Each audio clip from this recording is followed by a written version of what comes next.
Hi guys, this is a video on how to make a slab cylinder. How's it going?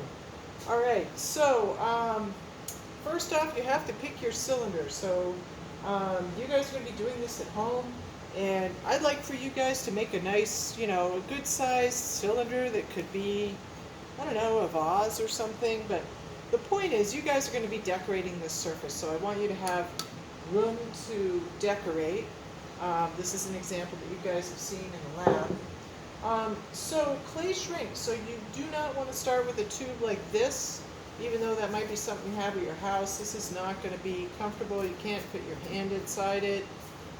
It's just too slender and delicate, so don't use that.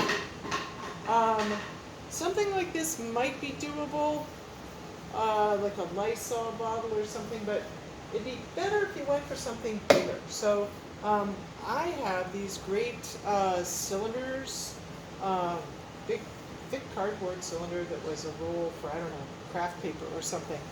Anyways, I've got these in the lab. You guys can pick one up for me in the lab when you're coming in to like drop off your stuff to be fired. And anyways, this is a nice size.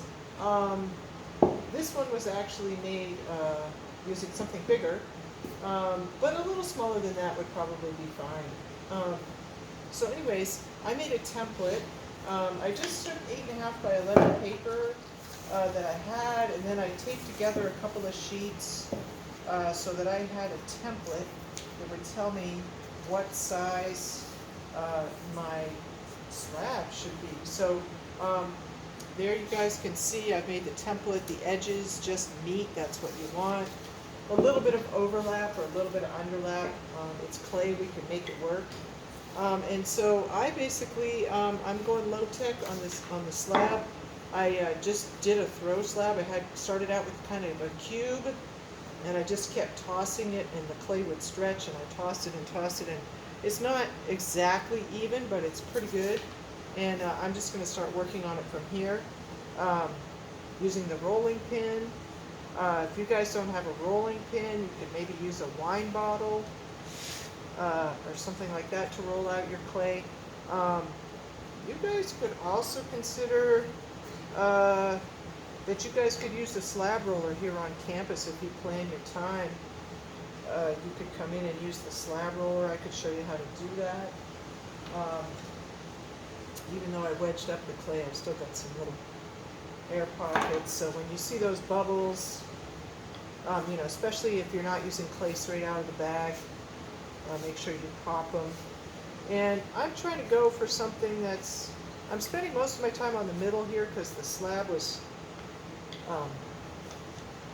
thicker in the middle. And it's a good idea to move your slab around. And, really ending up with a slab that's going to be longer than I need, although you do want extra on the end for the base, for the bottom of the cylinder. I don't need this much, so it's time for me to stop rolling that direction and start rolling this direction. And I started with, how much clay did I start with? I think it was about 4 pounds, something like that. So I don't know if you have a way to guesstimate 4 pounds. The entire weight of your clay is 25 pounds. So you can measure it, calculate a volume, and get an idea. That's one way to go about it.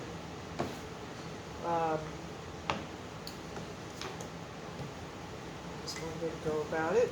And you can guesstimate, make some kind of weird balance scale with a box of sugar. Those usually weigh a pound.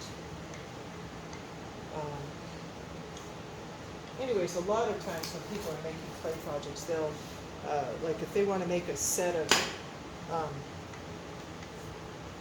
cups or bowls and they want them to be the same size, a lot of times they'll weigh the clay ahead of time and, weigh out equal sized chunks. So it's getting better, my slab, but I'm going to pause this and keep going. Hi, I'm back. So I rolled it out some more, and here's just a push pin. And this can be a nice way to kind of check your thickness and make sure that it's relatively even. It's also a nice thing to have around in case you've got some air bubbles. And so I checked the thickness, and about the thickness of that, which is about, I don't know, I want to say that's a little bit more than a quarter of an inch. I know I wanted you guys to do the tile at half an inch. And that was partly so that the tile didn't warp. But for this project, you can go a little thinner. You can see here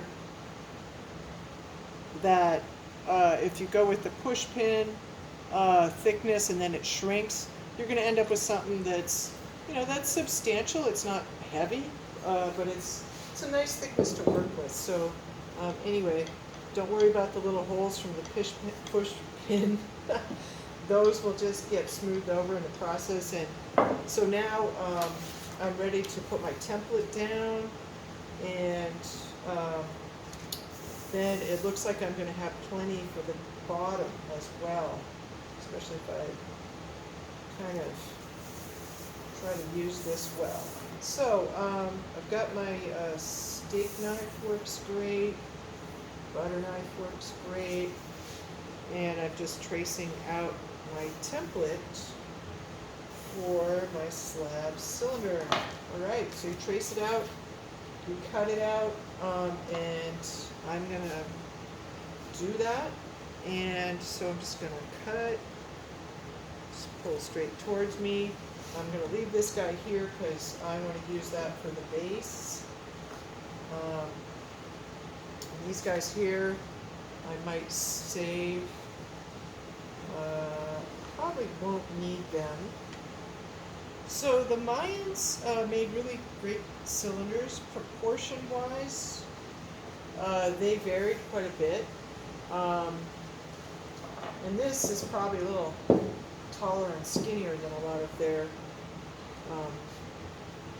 vases, or I don't know, drinking cups. They think they were drinking cups for cacao, and they had, rowdy parties and drank chocolate. So you have your cylinder, and I've got some newspaper here. You could potentially use plastic for this, but I really prefer newspaper. And so I've got plenty of it in the lab. You guys are welcome to take some. And what I like to do is find an entire sheet, put it at a diagonal, and make sure I recognize that this is going to be the bottom of my cylinder, and this is all a weird angle, so I want to leave that at the top. Kind of tuck it, roll it tightly. Tight does not seem to be happening. Okay, there we go.